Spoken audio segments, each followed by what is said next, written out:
Thank you. I'm John Malik. I'm here to talk about this technology I'm excited to share with you today.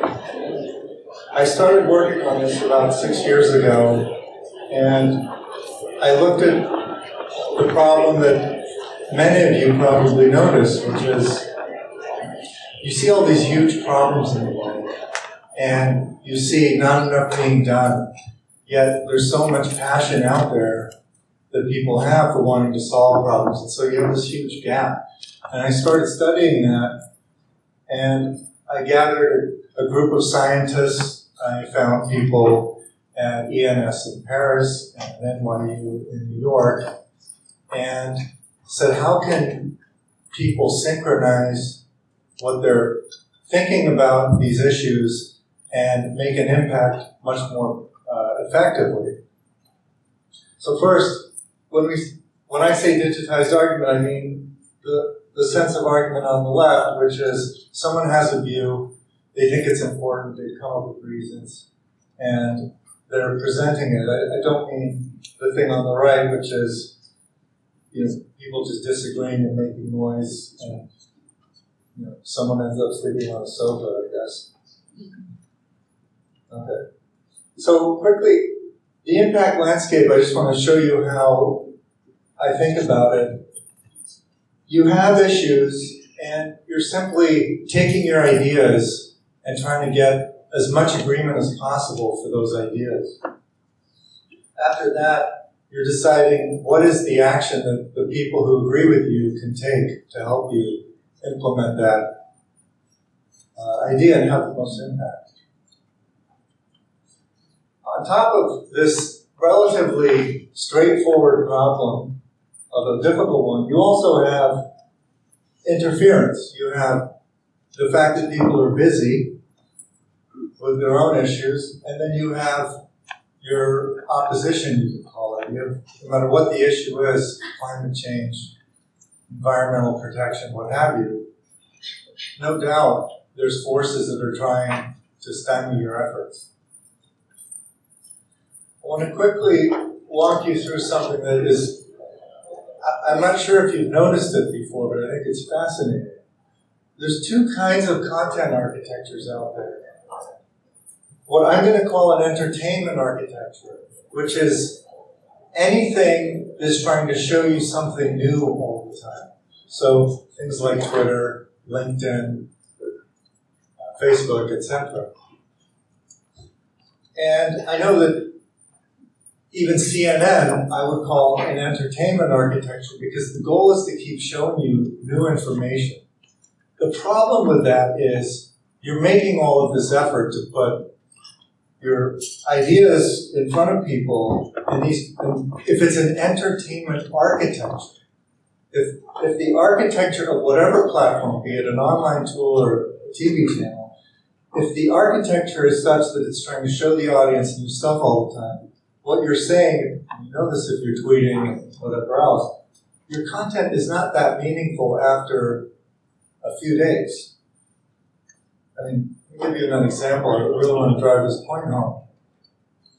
You probably didn't go on Twitter today and say, what did people tweet in May?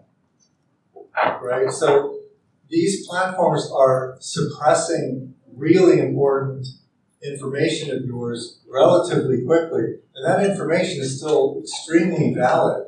What you were saying in May is just as important today, most likely, in the issue you're trying to make an impact. So on the right is an intelligence architecture. That just means whatever your idea is, it's trying to show you the best version of that idea right now. A couple of good examples of that are Wikipedia. If you notice, a page might be 15 years old. They're just showing you the latest, best version. That's what, for my purposes, I call an intelligence architecture. The other example is your website. You're trying to, again, you're not trying to kill something in 3 days because it's 3 days old. If it's important, you're still trying to show the latest, best version of it. What digitized argument does is it addresses what I think is the biggest problem in making an impact, which is the fragmentation and decay of what people are trying to say. So if you look on top, what you have is what you see everywhere online, on any of the major platforms. Huge audiences, huge numbers of people behind issues that matter. But what they're saying is being said across a lot of different posts, so it's highly fragmented. The interaction behind each of those posts is therefore fragmented. And of course, as you can see, within, I would say 3 days, but certainly within a week or two, everything that's being said is decaying. So the meaningfulness of these interesting, important views is disappearing relatively quickly, and that's a problem. What digitized argument does is simply address that problem. It's such a simple problem to understand, but so hard to fix. I would propose to you that you've noticed it and just accepted it, because you are assuming it's intractable. And so on the bottom, what you're seeing is what digitized argument does. It aggregates and endures viewpoints. That's all. It's that simple. And it's so powerful, because if the audience that agrees with these important issues can be funneled into this one argument, and that argument endures, you've solved the fragmentation and decay issue. And argument by its nature, and I'll get into it a little more, I'll show you some examples, by its nature endures. And what I mean by that is, if 10 years ago I thought this idea, I did, but let's assume I did, the 2 degrees of global warming must be avoided. I didn't wake up a week later and say, it's been a week, forget it. When I have an argument for something, in my mind it endures as long as that argument is still valid. So, again, there's so much support for these issues that are important in the world. And by the nature of these architectures, very little of the support that you have for your ideas is being captured. Yet, you must know somewhere in your mind that there's tons of additional people who probably already align with what you're saying, if you were to talk to them, or could be persuaded. And that's the section on the right. So, the concept here with digitized argument, I'll show you some examples in a second.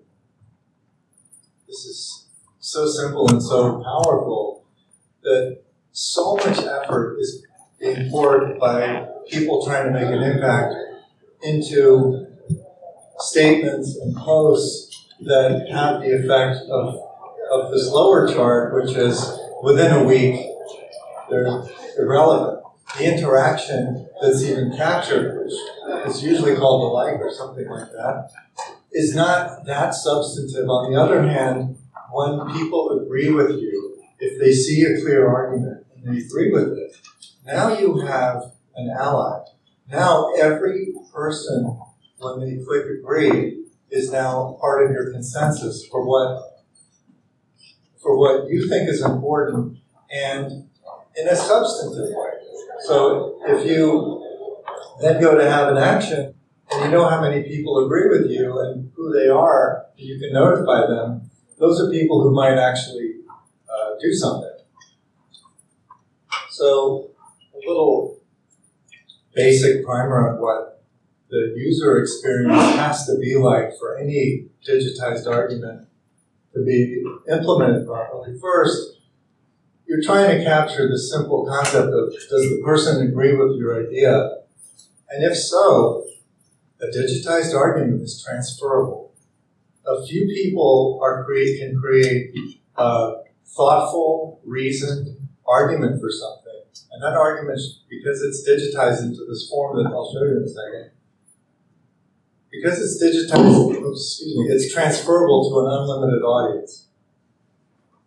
Another example of what a digitized argument looks like, here we're not talking about something that's meant to die down the feed in a few days. We're talking about something important that your audience is going to evaluate, make a decision about. So we have a form that follows the way people argue. You can see we had someone who's a sustainability expert come on and make a post. And you see the structure, it's very powerful. I'll tell you a few things about it. I mentioned that a digitized argument must be transferable. Another thing, it's incredibly powerful. Ideas become like Lego bricks. Let me show you what I mean. In Lisa's argument, every piece of support is an idea of hers that becomes like Lego. It's usable by anyone on the platform for anything else they want to say. It's hard for me to do justice to the power of this in one slide, but I'll do my best in the next few. It's extremely powerful. Everyone who agrees with any part of this argument gets attached to those ideas so that when they're used in the future for other arguments, that audience comes with the idea. I'll try and explain what that means. Here's something you've never seen before. Because of this architecture, someone goes into a post, in 1 second we'll go back to the first post, on gun violence, and they realize that they need to talk about the effect on children. So they grab that part of the argument and they can instantly use it. Now, that's something that's part of this new technology that I venture to say you've never seen that before. Another extremely powerful thing you can do is you can use anyone's ideas on the platform to support what you're saying. So in a matter of minutes, someone trying to write about red flag laws, you can see them from the United States, so we have a gun safety issue.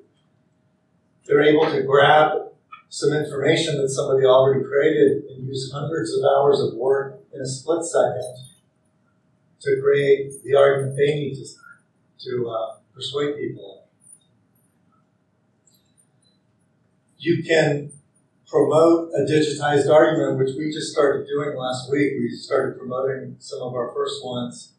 And when you're investing in a digitized argument, you're building consensus.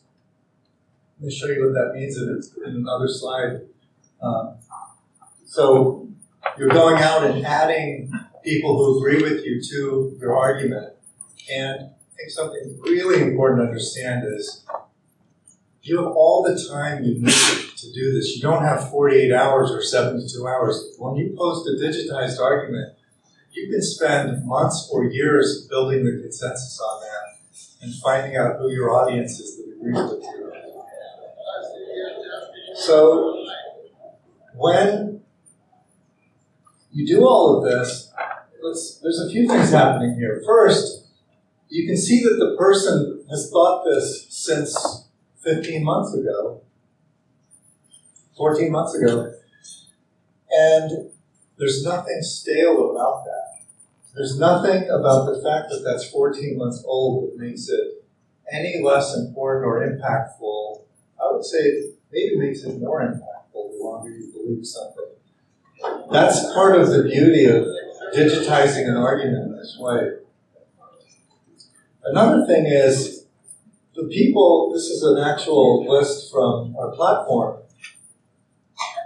This is now an asset.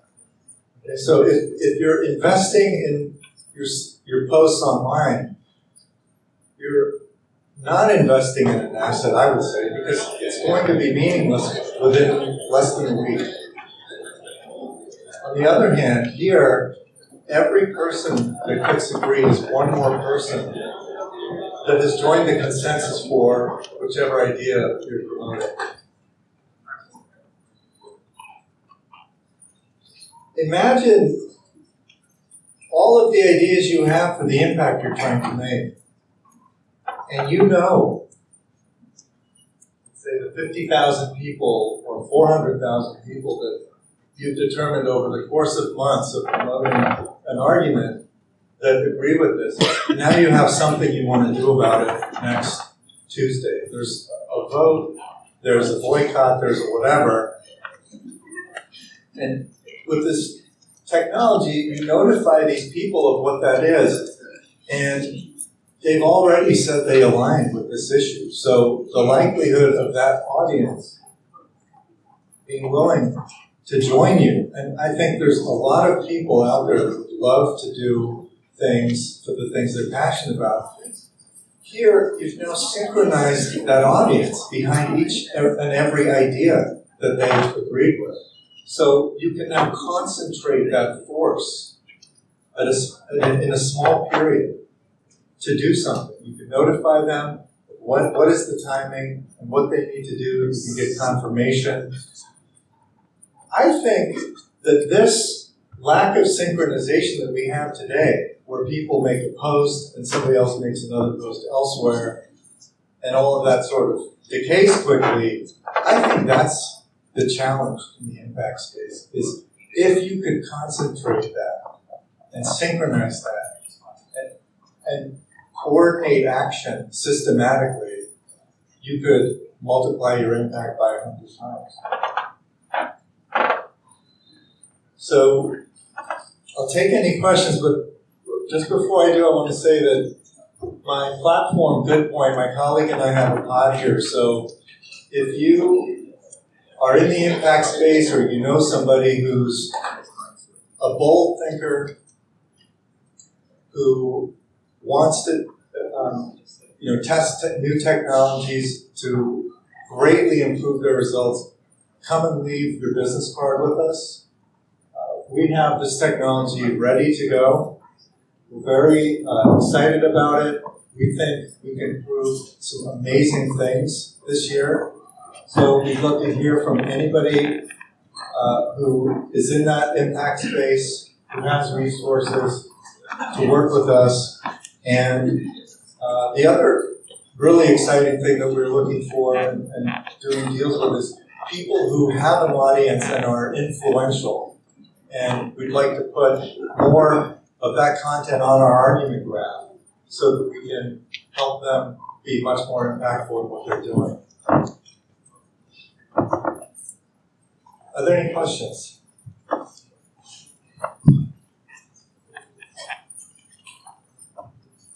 Hi there, Alan Tweed from Ability Net. I was just thinking it's a great idea, but how are you mitigating against things like troll farms and that sort of thing? And conversely, if you have somebody with a very powerful voice and a very strong following, how do you mitigate against that just getting amplified even if it's not genuine consensus? Yeah, so I didn't leave myself a whole lot of time for questions, but I definitely want to answer that one. So one thing we're doing is we're letting writers on selectively for now until we can fully make sure that the things you're talking about don't happen. I mean, I can just tell you that our goal is the platform must have sensible content. There is no other goal. It doesn't matter what else we have to do. This is not a big commercial, make the most money project. This is a project for a world that makes more sense, and for people who are trying to make an impact on really important things to do that. So for now, we'll just let writers on selectively. Do we have time for one more? Hi, Mitch Fisher from Mahara. Very interesting, but does the platform not possibly entrench people's viewpoints? So it's very difficult to add that flexibility and open yourself up to opposing views. Sounds like there's really black or white. You agree or you disagree on the platform. Well, the most important thing I would say to that is it's designed for intelligence. So people are saying things, they're having to give their reasons, they're having to identify every idea as a factor and it has to be specified. So the idea is that you have a chance to evaluate something intelligently and make an intelligent decision about it. So I think it's a tailwind in terms of helping people find the best ideas and then funneling the consensus into that. Thank you very much. Thank you, Jenna.